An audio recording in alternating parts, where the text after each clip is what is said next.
Es posible entonces a través de estas tres ponencias ver cómo es ese conjunto de decisiones y estrategias articuladas en diferentes niveles generan o han generado hasta la fecha soluciones TIC ante esta contingencia.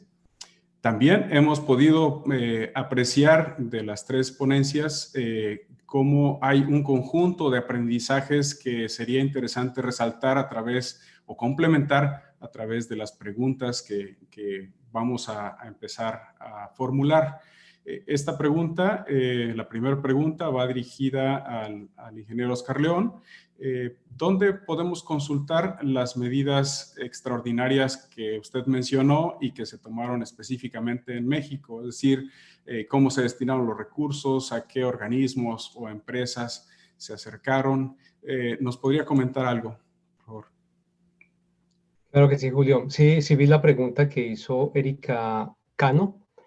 Lo que nosotros tenemos en el repositorio de la página web de la CITEL, el enlace que les comenté en mi presentación. Allí está la información de todas las mesas redondas y hay un documento recopilatorio de Excel donde están las principales medidas que hay en toda Latinoamérica, no solamente en México. Allá encuentran, incluyendo también Estados Unidos, Canadá, bueno, y Latinoamérica. ¿Qué aparece allí? Es lo que las entidades del gobierno de cada país decidieron que querían compartir de manera global. Luego no están todas, sino lo que ellos desearon que querían compartir. Las otras ya son directamente en las páginas web de cada organización. Luego, en este caso sería en la página del IFT y de la SCT, donde hay detalles particulares de las medidas y cambios que se hicieron. Inclusive muchos de ellos, con nosotros interactuamos a través de las redes sociales. En varias de las redes sociales ellos promocionaron algunos de los cambios y ajustes que hicieron. Y algunos otros no son públicos porque son temas más de trabajo del día a día, como les explicaba. Uno de los comisionados del IFT tenía uno de los chats de WhatsApp abierto en conjunto con las alcaldías locales. Luego, eso no aparece en una página web ni en un chat, es un trabajo permanente, diario, en el que están interactuando precisamente con los que hacen instalación o hacen mantenimiento. Luego es a través de esos mecanismos, eso no está escrito en ningún lado, eso es algo operativo que sucede de esa manera. Perfecto, muchas gracias. Una pregunta para Mauricio Ávila. En cuanto a los servicios administrados por el centro de datos, el data hosting, ¿pueden ustedes hospedar empresas privadas o spin-offs, comercio electrónico? Sí, recordemos que Telecom es un organismo descentralizado con patrimonio propio y los fines y propósitos de la infraestructura son tanto para gobierno como para empresas privadas. De hecho, en uno de los data centers aquí en Iztapalapa, damos servicios de hosteo a un operador satelital, donde tenemos bajo resguardo un telepuerto o gateway satelital. Entonces también hay posibilidad de utilizar la infraestructura para servicios de privados. Muy bien, muchas gracias. Ahora una pregunta para Eusebio Domínguez. ¿Las plataformas tecnológicas del IPN son suficientemente robustas para hacer frente a la transformación hacia un campus totalmente digital? La respuesta es no. ¿Por qué? Porque estábamos considerando la fase de una educación presencial. Con una educación virtual y en línea, las plataformas que existen hoy en día dentro del instituto estarían desbordadas. ¿Hacia dónde vamos? Los aplicativos en la nube, el hosting en la nube, el procesamiento en la nube. Ahí está la solución a esta problemática. Dado el confinamiento, son hasta ahorita lo que hemos observado, las mejores soluciones para atender la parte educativa. Hay que ser claros, tenemos que transitar a esa fase, tenemos que dejar de operar esquemas que se quedaron en una educación o en un entorno educativo presencial. Si la educación en línea llegó para quedarse, llevemos las plataformas que llegan para quedarse para solucionarlo. y están dentro de la nube como tal. Muy bien, muchas gracias. Para el ingeniero Oscar León, los operadores de América Latina tuvieron aproximadamente 3 meses para observar lo que hacían sus pares asiáticos frente al coronavirus. ¿Cree usted que a pesar de esto también nos tomó por sorpresa el virus? Yo creo que en general en el mundo nadie estaba preparado y tomó por sorpresa a todo el mundo en los diferentes sectores en los que estábamos trabajando. No obstante, yo creía que el área de tecnología era la que estaba un poco más preparada, era la que de una u otra manera ha mostrado más resiliencia frente a otros sectores que han tenido mucho más golpe, sobre todo desde el punto de vista económico. Lo que vimos en las mesas de discusión en las que participaban tanto gobiernos como los operadores es que sí vieron medidas no solamente en Asia, hacia Europa, y que de alguna manera preveían acciones. Luego, lo que primero hicieron, según las conversaciones, es todas las gestiones para mejorar. Para redes de telecomunicaciones hay como 3 principios básicos de lo que podrían hacer, hablando de la realidad de las redes que se han venido utilizando, que son las redes, la mayoría son las cableadas, y en otra medida las que son las móviles, porque pues si la gente estaba en cuarentena o en sus casas trabajando, pues ahí las móviles no eran las principales para el uso de esto. De lo que nos comentaban es que no obstante habían adelantado algunas gestiones para mejorarse el procesamiento, temas, lo que llamamos centrales o tema del corazón de procesamiento, solamente hasta que se hace el despliegue, ampliación de cobertura en las zonas donde no se estaba teniendo esos patrones de tráfico en el pasado. Solo en ese momento es que se llega a dar justamente la atención necesaria en esas zonas donde no tenían ese tráfico anteriormente. Ninguna red en el mundo está diseñada para que atienda unas cantidades de tráfico que no estaban previstas, sino que están para, hay unos justamente procesos de diseño que uno utiliza cuando hace diseño de red, que es para ciertas condiciones de ocupación de red. Pero justamente según la ocupación y el cambio del patrón es que se hicieron ajustes adicionales, según nos comentaron que hacían los operadores. Luego, efectivamente, aunque se prepararon cosas, según nos comentan ellos, hay otras para que no estaban preparadas. Les contaba el ejemplo que en algunos casos el solo hecho de cuando tenían que ir a hacer la instalación de las redes. En el momento que está pasando, ante la incertidumbre, tomaron medidas en muchos países de, oye, no puedes venir a instalar redes, no puedes entrar a mi edificio, no puedes entrar a mi propiedad. Y desde el mismo hecho de bloquear esto, pudieron pasar en algunos casos 2 o 3 semanas hasta que pudieron ingresar a ampliar cobertura de redes en algunos sitios. Pero efectivamente no estaban preparados, ninguno estábamos preparados para esto, y muchas cosas tan sencillas como unos permisos de ingreso a un edificio llegaron a afectar también la ampliación de cobertura. Perfecto. Una pregunta adicional. Con base en su experiencia en la región de América y en el mundo en general, ¿el nivel de conectividad de los países representó un papel relevante en cómo los países se enfrentaron en mejor medida a la pandemia? ¿Los países menos conectados fueron los más afectados? Sí, justamente tiene que ver con lo que hablaba al inicio. No solamente los países, las zonas mejor conectadas. Me refiero que los que han tenido la mayor posibilidad de poder acceder o bien a dar continuidad en su trabajo o bien para tener teleeducación y demás, son aquellos que tienen la conectividad. No solamente hablemos de países altamente desarrollados, hablemos de cualquier ciudad principal. Yo vivo bueno, un poco a las afueras de Washington, y aún aquí se afectó porque no estamos en la ciudad principal, estamos en una zona relativamente rural afuera, y en ese caso hay muchas de las casas, muchos de los lugares donde no había conectividad y fue necesario esperar un tiempo en que ampliaran redes para satisfacer la demanda de tráfico que teníamos. Entonces, no solamente fue en los países desarrollados, sino es justamente en las zonas donde no hay cobertura, y lo que demuestra es ese desequilibrio, esa ampliación de la inequidad que hay frente a aquellos que no tienen la conectividad, y por eso es las iniciativas que estamos tratando de motivar e impulsar, que se cambien políticas, regulación, que sean un poco más flexibles para que se pueda llegar a aquellas zonas donde no hay servicio.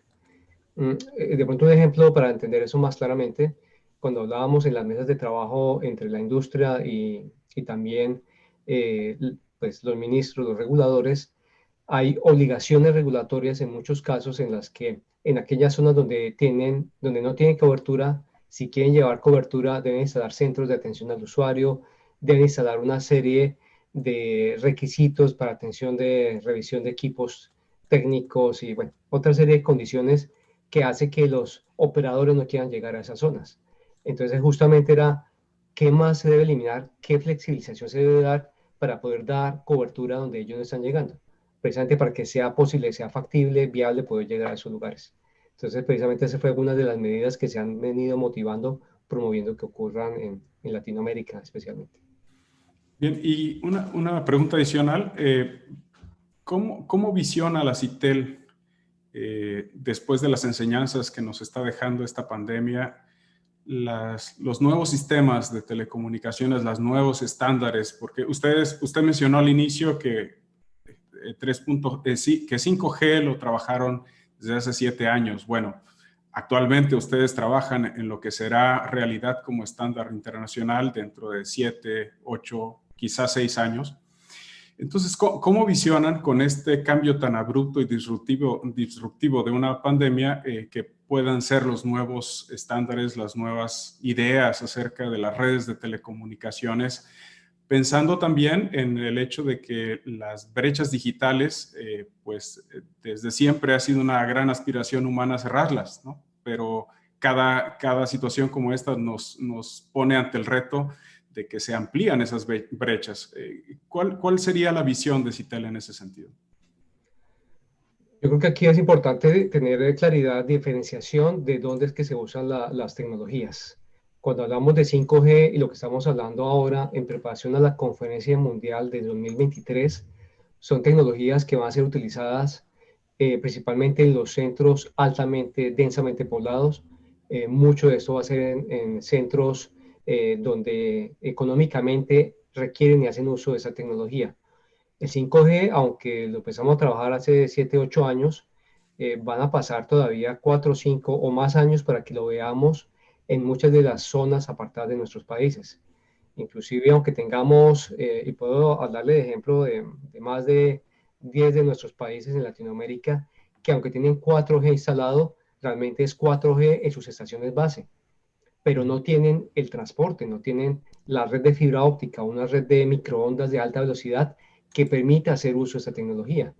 Luego, aunque hablemos de nuevas tecnologías, de nuevas velocidades que le estamos trabajando en este momento, la realidad es que esto no va a llegar a toda la población, va a llegar única, exclusivamente a cierta población que requiere ese tipo de usos.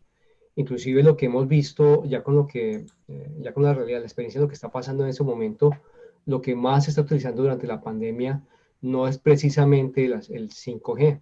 Lo que estamos viendo es el uso de otras tecnologías más masificadas que hacen una mezcla entre Internet de las cosas y también inteligencia artificial para tener el control remoto de muchos de los negocios, inclusive de cultivos, de muchas otras en las que no se puede tener acceso o hay restricción precisamente por el mismo tema de la pandemia.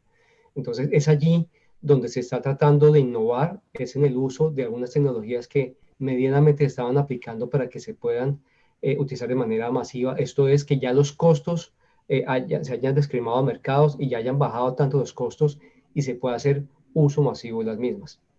Las otras a las que pregunta Julio, va a ser un tema que va a ir a más largo plazo, que va a tomar más tiempo y que inclusive estamos ya discutiendo, estamos preparando para que lleguemos a la conferencia mundial del 2023 y se tomen las decisiones allí.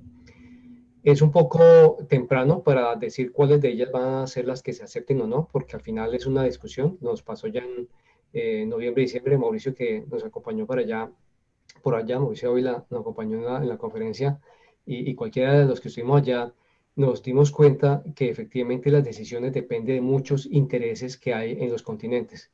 Es cuando llevamos como América una posición, tenemos que defenderla ante Asia-Pacífico, ante Rusia, y ellos tienen sus propias tecnologías que quieren mover, que quieren que pasen, que ocurran hacia el futuro de acuerdo a sus negocios.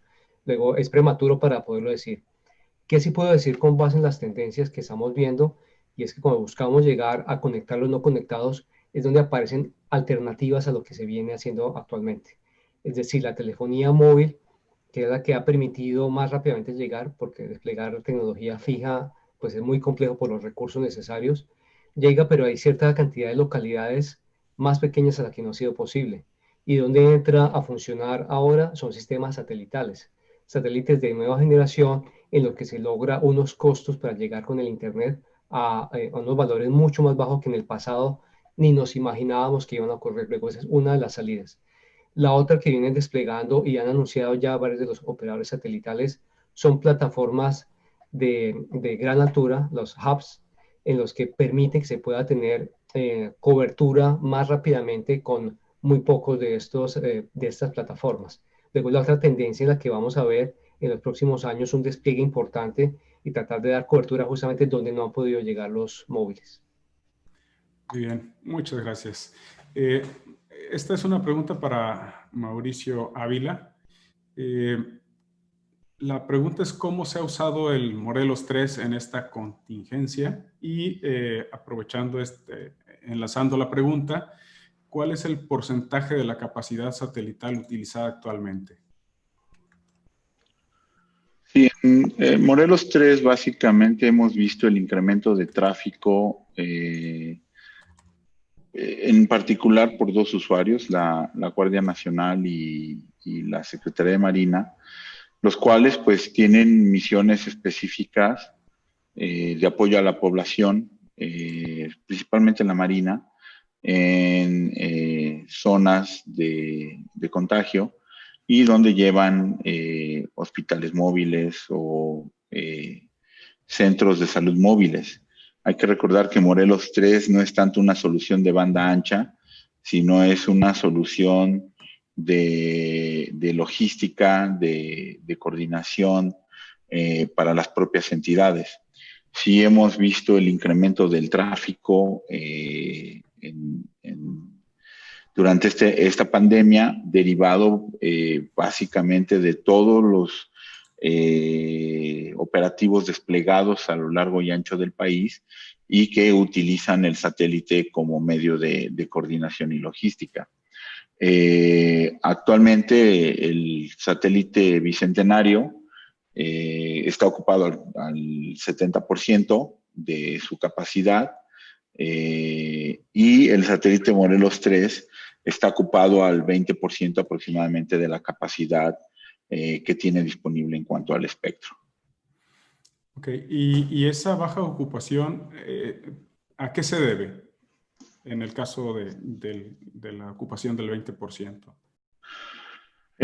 Básicamente tiene que ver con la integración de más usuarios dentro de la red, dentro de la comunidad de los usuarios de seguridad nacional. Como sabemos, pues vivimos un escenario de restricciones presupuestales importantes dentro del gobierno federal y pues hay que priorizar el gasto del gobierno federal. Entonces, para acceder al satélite Morelos 3, principalmente hay que realizar dos tipos de gastos. Uno es la adquisición de terminales y el otro es el pago per se del servicio, ¿no? Entonces, ante este escenario de contingencia, ante la pandemia, pues se ha hecho una priorización de gastos y por el momento pues estamos trabajando con las terminales que se cuentan por parte de cada una de las instancias y por eso esta es la utilización que tienen los satélites. Muy bien. ¿Qué tan difícil es llevar internet a zonas remotas? Pues bueno, Oscar hizo una buena reseña de lo que implica, ¿no? Es el tema del transporte. Hay diferentes aproximaciones al tema. Puedes intentar llegar por red celular o redes inalámbricas. El problema ahí es el transporte, tanto de fibra óptica o microondas. Algo que he estado detonando fuertemente es lo que se llama cellular backhauling, que con estos nuevos satélites en banda K, HTS, pues te pueden dar capacidades interesantes que te permiten transportar tráfico. Aún así, pues la experiencia de usuario, como bien mencionó Oscar, pues no es para nada la experiencia de un usuario urbano, ¿no? Sí hay voz, sí hay datos para WhatsApp, pero no es que te puedas conectar y quedarte pegado viendo el la última serie de HBO o de Netflix, ¿no? Entonces, son comunicaciones un poco más básicas por la imposición que tiene el ancho de banda y la restricción que tiene el ancho de banda. El reto principal, particularmente hablando de México también, es el tema de la estabilidad de la red eléctrica, ¿no? Tienes que tener sistemas que te permitan prever y proteger los equipos y prever cortes de energía, ya sea con alternativas solares o generadores, que te permitan mantener la continuidad de los servicios, particularmente en época de lluvias como en la época de ciclones, en donde en algunas zonas de la alta montaña, en la Sierra de Guerrero, en Oaxaca, pues la estabilidad eléctrica no te permitiría alcanzar los mismos niveles de disponibilidad que, por ejemplo, tenemos aquí en la ciudad. Sí, tradicionalmente se antojan que estas regiones no son un elemento atractor de inversiones. Es decir, las empresas no favorecen particularmente su presencia en estos servicios.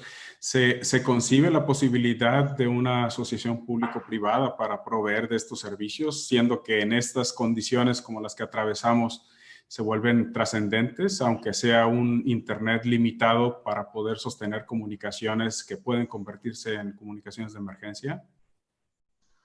Bueno, hay que recordar que hay dentro de los principales proyectos de la actual administración se encuentra el programa de Internet para Todos, el cual tiene, digamos, diferentes etapas, diferentes fases.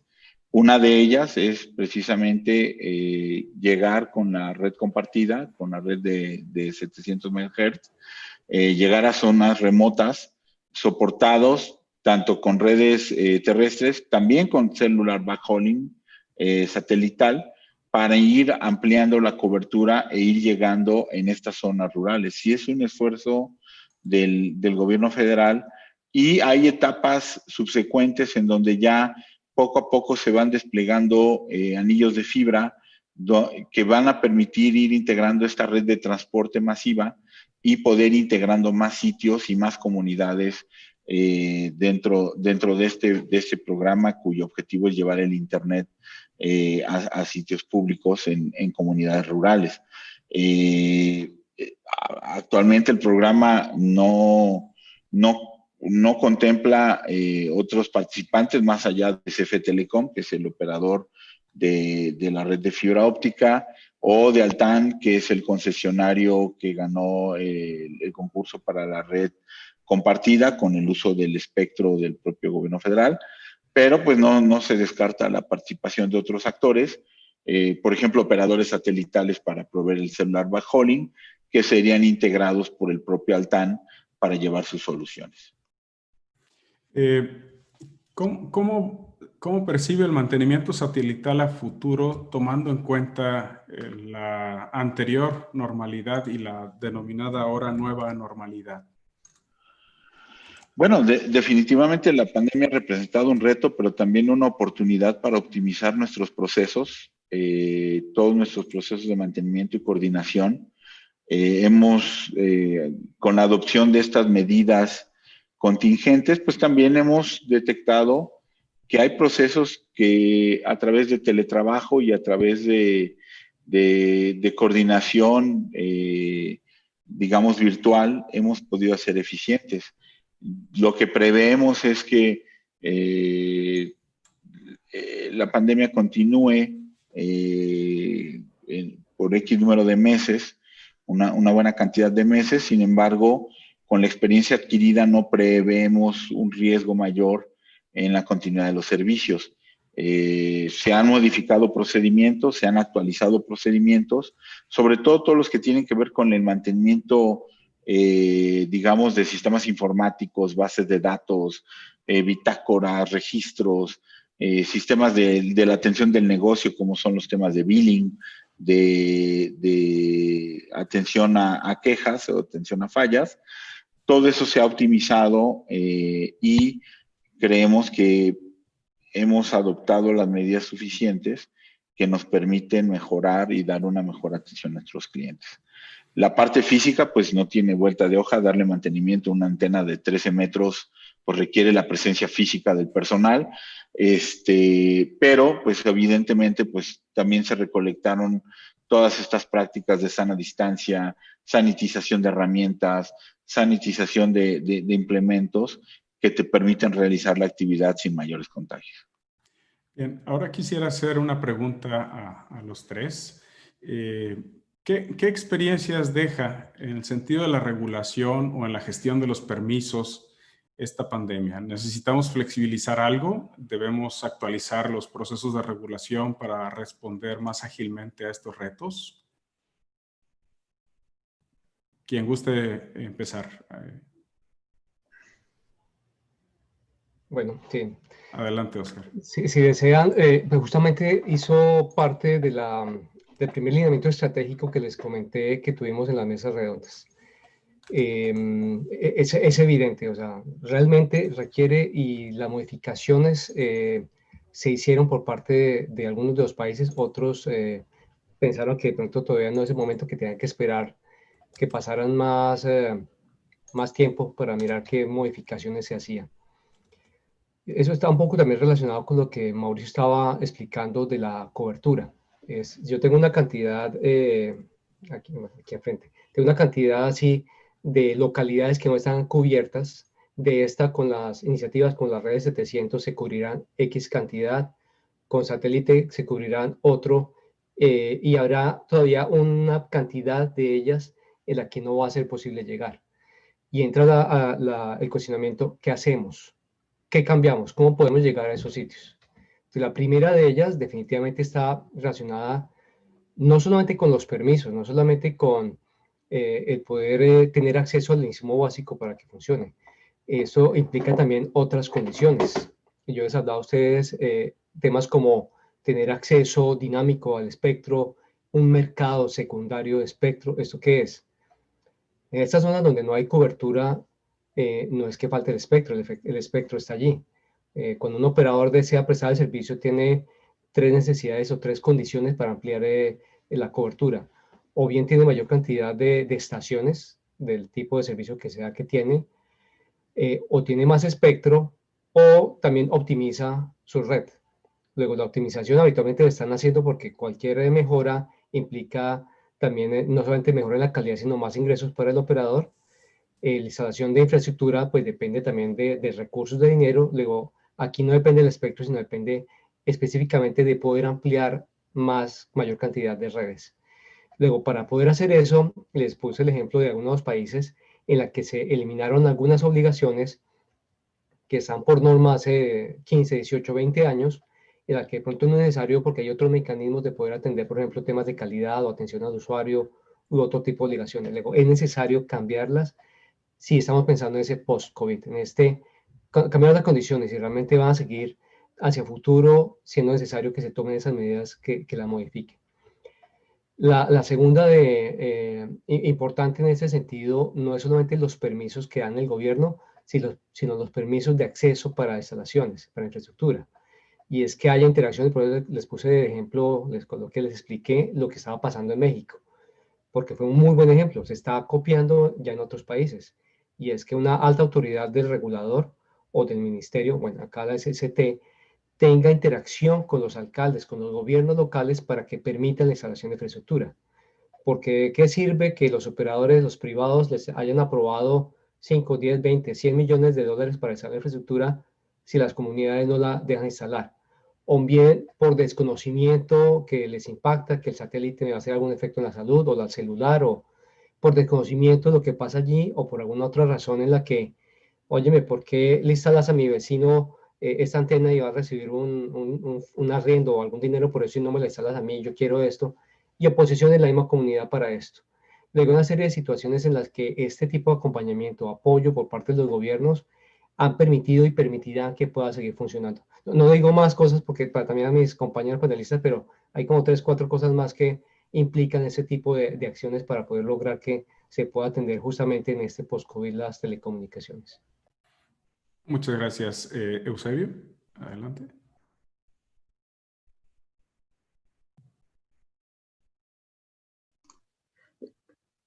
Sí, colegas de educación virtual, si nos ayudan a habilitar el micrófono de Andrés Domínguez, IPN D6C Andrés Domínguez.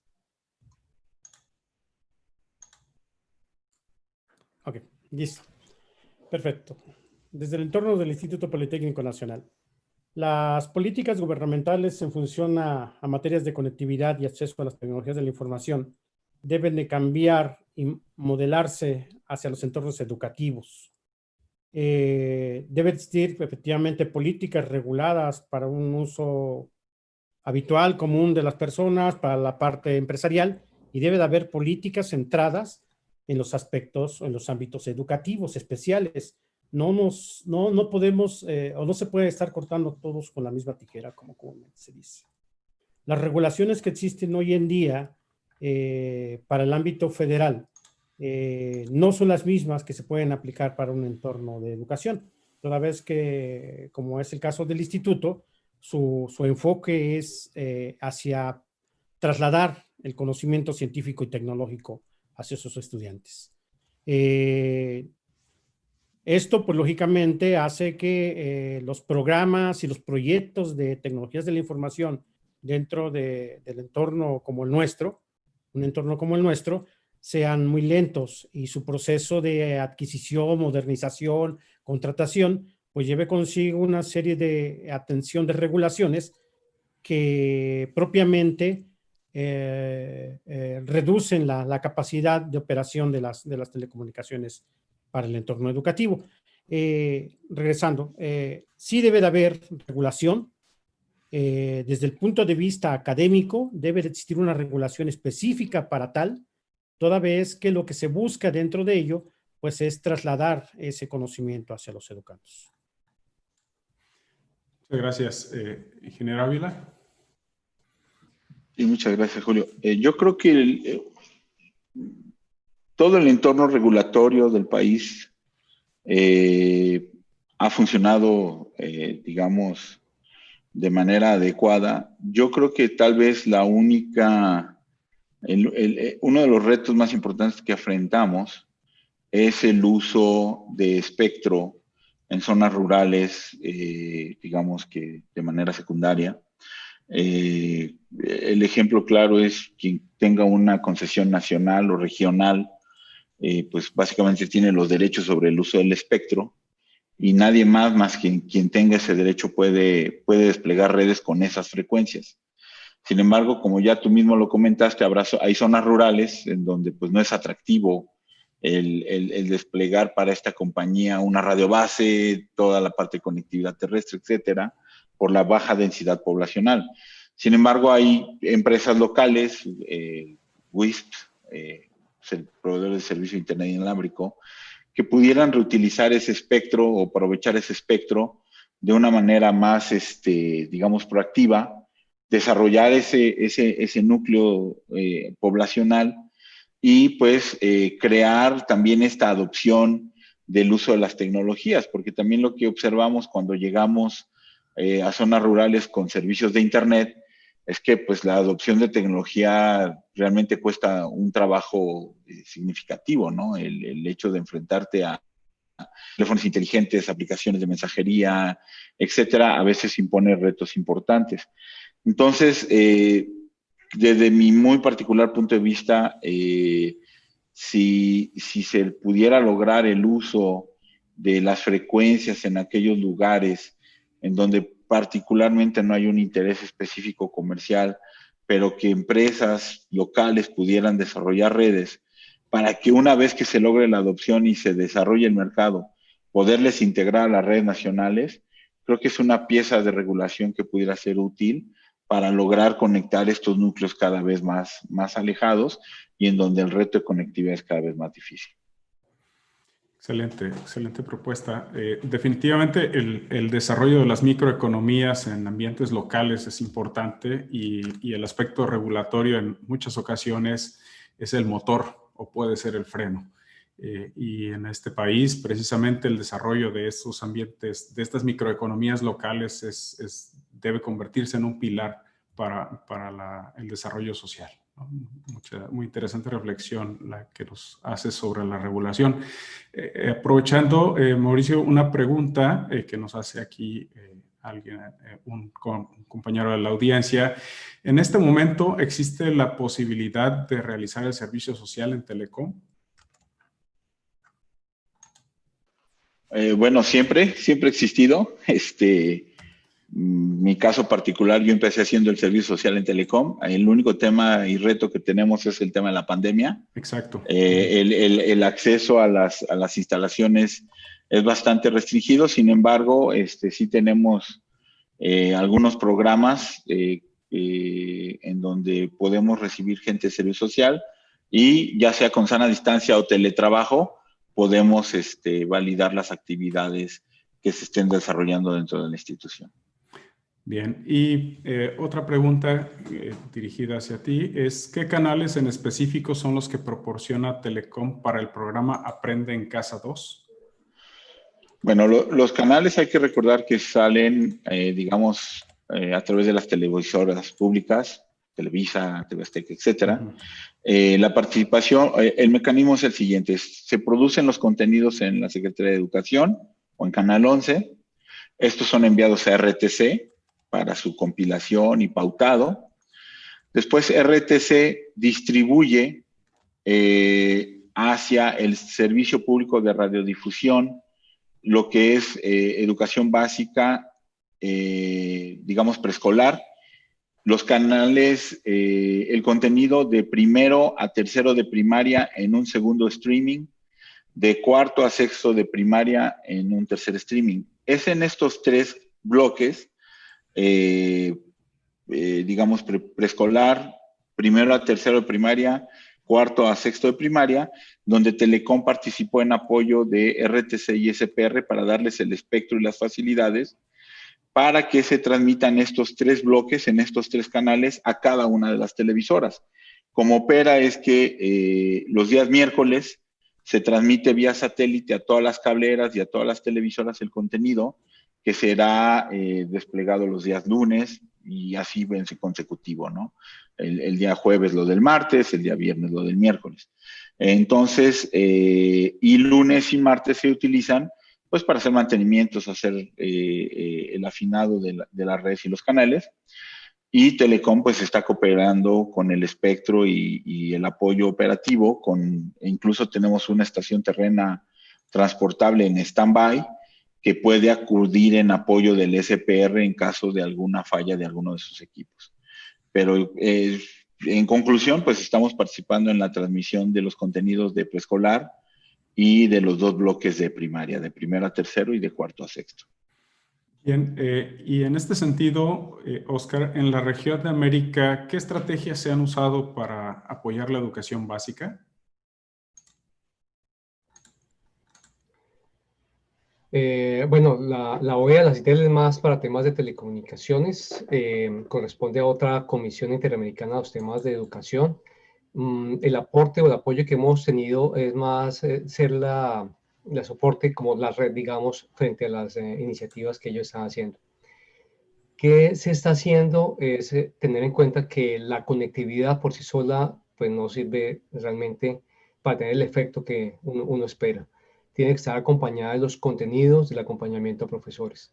¿Qué ha cambiado y nos han permitido justamente en esta Comisión Interamericana para el tema de desarrollo integral? Es que dentro de los componentes, cuando se está haciendo una ampliación de redes y llegar a todas estas zonas, es que se haga entrenamiento a los profesores, porque efectivamente, especialmente en las zonas rurales o zonas necesitadas, no están preparados los profesores y muchas veces los alumnos aprenden más rápidamente que el profesor y en ese momento el profesor se siente un poco invadido el ámbito de lo que puede enseñarles y prefieren tratar de detener, de no enseñar, de no utilizar la tecnología. Inclusive veíamos que dentro de ese proceso tenían profesores que utilizando cualquiera de esas aplicaciones de reuniones virtuales y él mismo tenía en su tablero y con tiza, no sé cómo llaman allá tiza, pues escribiendo en un tablero y proyectaba la cámara para que vieran el tablero lo que estaba escribiendo. No hacía uso de ninguna de las herramientas tecnológicas que se le está facilitando, sino estaba más limitado a esto. Entonces, digamos que es ahí como el cambio un poco del paradigma que utiliza la tecnología para que pueda facilitar esa enseñanza, ese aprendizaje. Y justamente dentro de unos acuerdos que hicimos con algunos de los asociados, de los privados, nos dieron acceso a 900 cursos virtuales gratuitos que se ampliaron, se han dado, justamente se han enviado a muchos de los que, con los que hemos trabajado, para que cuando hay la conectividad, de entrada por lo menos tienen esos cursos que son ya gratuitos y hay de todo tipo de contenidos, desde temas técnicos, inteligencia artificial, de redes 5G, hasta temas inclusive de meditación y demás. Entonces, digamos que es un amplio espectro para tratar de ayudar en temas educativos desde el punto de vista de lo que nosotros podemos dar como aporte al trabajo que hace la otra Comisión Interamericana. Muy bien, muchas gracias. Eusebio, ¿cómo se ve que se modificará la educación en el IPN? De lo ya aprendido, de lo que hemos aprendido en esta pandemia, ¿qué se va a aprovechar? Como lo he comentado, la pandemia nos está dejando que la educación en línea llegó para quedarse en el instituto. Estamos aprendiendo que la educación a distancia, utilizando medios electrónicos, genera también las competencias necesarias para que los alumnos sean propicios de adquirir los conocimientos científicos y tecnológicos. Faltan todavía bastantes retos o camino por recorrer en función a cómo hacemos que ese conocimiento realmente sea certero. Me refiero, la educación no solamente es una transmisión de información, es el acercamiento, en este caso, del Instituto de la Ciencia y la Tecnología o del conocimiento científico y tecnológico hacia el alumno, y ese alumno tiene que comprobar que realmente ha adquirido esa gama de conocimientos. Ese reto es la siguiente fase que tiene que afrontarse.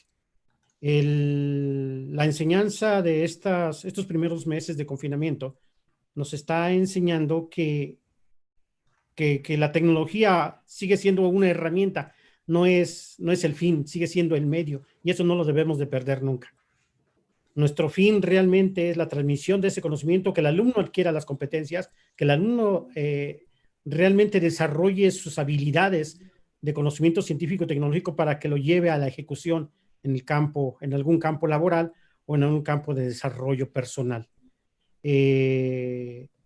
Solamente lo único que estamos haciendo es modificando la forma de que ese medio sea lo más viable posible y que la educación en línea realmente represente ese caminito, ese camino que ahora conlleve a una nueva modalidad de adquirir esos conocimientos. ¿En algún momento el instituto tiene planeado trasladar todos sus programas educativos a una plataforma única digital? No creo conveniente. Desde el punto de vista tecnológico no creo conveniente. ¿Por qué? Nuestros conocimientos se aseveran desde el punto de vista teórico y desde el punto de vista práctico. El acercamiento de los alumnos a los laboratorios les enseña el aplicar sus conocimientos teóricos en la práctica de manera presencial manual. Que existen herramientas hoy en día que se están desarrollando para tener laboratorios virtuales con realidad aumentada, ayuda, pero siempre el hecho de meter mano, como comúnmente se dice, no se puede sustituir, no hasta el momento. Como tal, no tenemos experiencia sobre esa parte.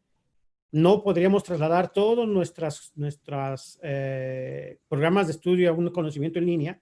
Tendría que ser o seguir prevaleciendo una vez que se levanten los confinamientos en una fase híbrida, donde permita que toda la parte teórica el alumno pueda seguirla recibiendo en línea y la parte práctica pueda asistir a laboratorios o asistir a empresas donde pueda hacer o aplicar sus conocimientos. Muy bien. Quisiera pedirle a quienes de ustedes quisieran expresar su opinión, una reflexión acerca de la brecha que existe en nuestras sociedades latinoamericanas entre las tecnologías de telecomunicaciones y el acceso de la población a las mismas, y cómo vislumbran que esta brecha condiciona el avance social en este siglo XXI.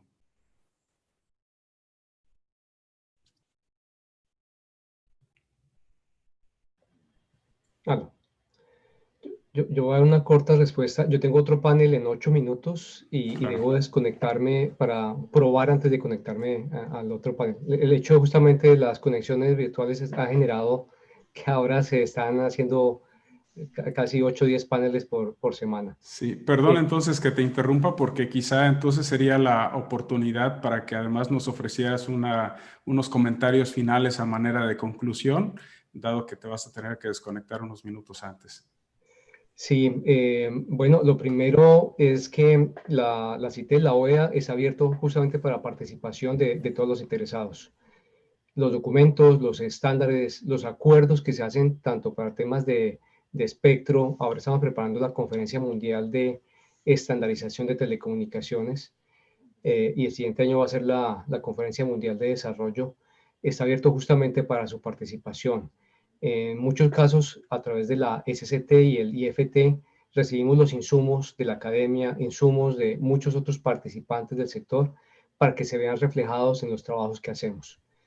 Cuando muchas veces los países, bueno, los países ya participan muchos activamente, pero muchas veces cuando alguien se acerca y me dice, ustedes en la CITES, ¿por qué no trabajan ese tema? Creo que sería importante.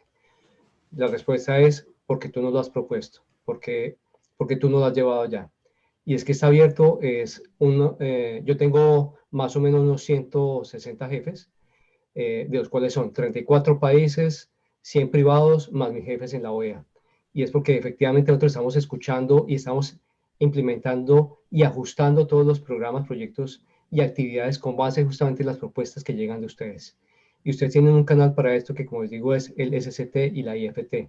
Luego, justamente aprovechenlo, vayan con eso y cualquier iniciativa que tenga que ver con tecnologías de información y comunicaciones se puede desarrollar, se puede trabajar al interior de ACITEL y que permite que llegue a una instancia de ser una resolución o una recomendación a nivel de todos los países de las Américas. ¿Por qué es importante esto? Porque el funcionamiento de las telecomunicaciones no es de un país. Ya frente a hace muchos años lo estamos viviendo para que se pueda asegurar servicio y cuando uno de estos privados va a tomar una decisión para poder invertir en redes de telecomunicaciones en los países, lo hace sobre la base de cómo se encuentra el ambiente en la región, no en el país, en la región completa, en toda Centroamérica, en toda Latinoamérica.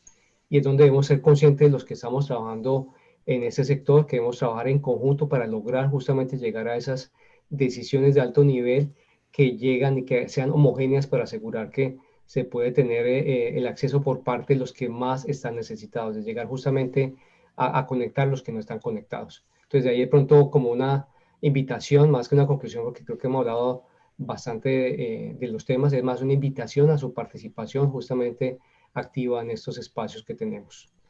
Muchas gracias a todos ustedes nuevamente y como les digo, lamentablemente debo desconectar para alcanzar a conectarme al siguiente panel. Al contrario, muchas gracias, Oscar. Un honor haberte tenido con nosotros en este seminario. Oscar León, secretario ejecutivo de la Comisión Interamericana de Telecomunicaciones. Gracias. Bien, entonces, en honor al tiempo, pues les pediría a tanto Mauricio como Eusebio que pudiéramos hacer un comentario final a manera de reflexión. Rápidamente, Mauricio, un correo electrónico para información sobre el servicio social, si los pudieras dejar en el chat de esta transmisión y nosotros lo pasamos al canal de YouTube.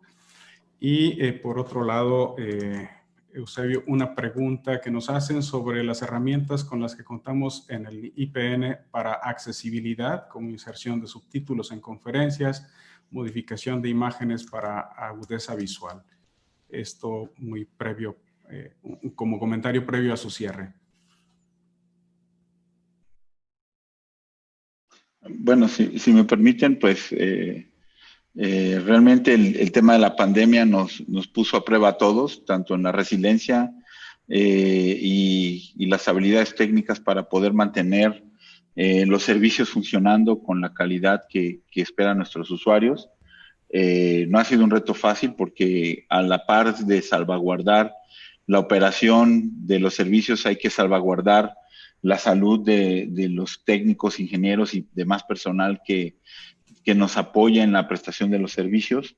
Sí nos ha llevado a optimizar procesos, nos ha llevado a mejorar las soluciones operativas y yo creo que sabiendo tomar la crisis como una oportunidad, esto va a generar nuevas prácticas y mejorar, optimizar procesos dentro de las entidades. Por último, aprovechar la ocasión para informar a todos que a partir del 30 de septiembre ya no estaré en Telecomunicaciones de México, y agradecer a todos aquellos que están conectados por el apoyo que siempre me brindaron en la institución. Me dedicaré a otro tipo de actividades, pero pues agradecerles eternamente el apoyo de las diferentes instituciones, incluso dentro del Politécnico Nacional, en diferentes actividades como coordinaciones de frecuencia y desarrollo de infraestructura. Muchas gracias. Gracias. Eusebio. Sí, claro. El tema de accesibilidad es un tema que, como siempre, a todos nos pasa por alto. Las tecnologías de la información deberían de permitir agilizar esta fase. Efectivamente, el hecho de transmitir imágenes mucho más nítidas, el hecho de generar subtítulos dentro de las conferencias, entre los conferencistas o de las clases, el hecho de tener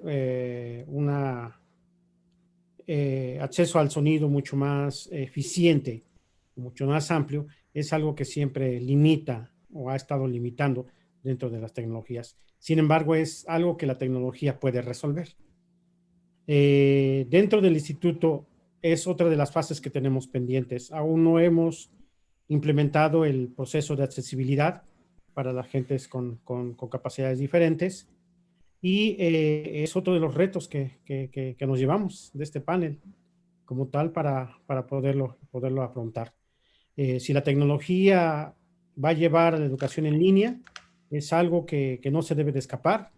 El acceso a la educación es universal, es algo que nos debe de quedar claro dentro del instituto, y tenemos que generar pues las herramientas y las plataformas necesarias para que esto se lleve a cabo. Parte de la experiencia que nos deja o reflexión que tenemos acerca del confinamiento, pues es de que prácticamente no hay nada estático, todo es dinámico y va a continuar. Nos estamos acelerando, se aceleró el proceso de lo que nosotros visualizábamos a mediano y largo plazo en un corto plazo. Y de manera obligatoria. Como analógicamente se dice, de pronto observamos una fuente o un charco de agua y no nos queríamos meter, estábamos previendo meternos con unas botas y de pronto pues llueve, se inunda todo y ni tiempo de ponernos las botas nos da. Entonces estamos en esa fase, seguimos aprendiendo, seguimos analizando alternativas en pro de satisfacer las necesidades de herramientas tecnológicas que tenga el instituto para poder llevar o facilitar la educación como tal. Este tipo de foros son importantes, nos dejan enseñanzas a todos, aprendemos de todos a final de cuentas, y nos deja el sentido de seguir innovando en esta parte de los nuevos retos que tenemos ante el confinamiento y el estar realizando teletrabajo, estar realizando telestudio, todo en línea. Muy bien, pues con esto concluimos este seminario en línea, experiencias y retos de las redes de telecomunicaciones en el contexto de la pandemia COVID-19. Agradecer a todos ustedes su presencia en este importante evento de la Cátedra Eugenio Méndez Docurro, en el que contamos con la presencia de los ingenieros Óscar León, Mauricio Ávila y Eusebio Domínguez, y anunciar a ustedes las próximas actividades de esta cátedra que están ahora, podrán ver ustedes en la pantalla. Tenemos los siguientes eventos: el 6 de octubre de 9 a 12 horas, la primera parte del seminario Trends in Quality of Service in Telecommunications Networks. La parte 1, Economía Digital y Calidad de Servicio. Y la parte 2, el 13 de octubre de 9 a 12 horas, ambos casos tiempo de la Ciudad de México. La parte 2 del Quality of Service al QoE usando crowdsourcing. Les invitamos a unirse a la transmisión de estos dos eventos con los que continuamos la Cátedra Eugenio Méndez de Ocurro 2020. Muchas gracias a todos por su presencia y que tengan todos un buen día.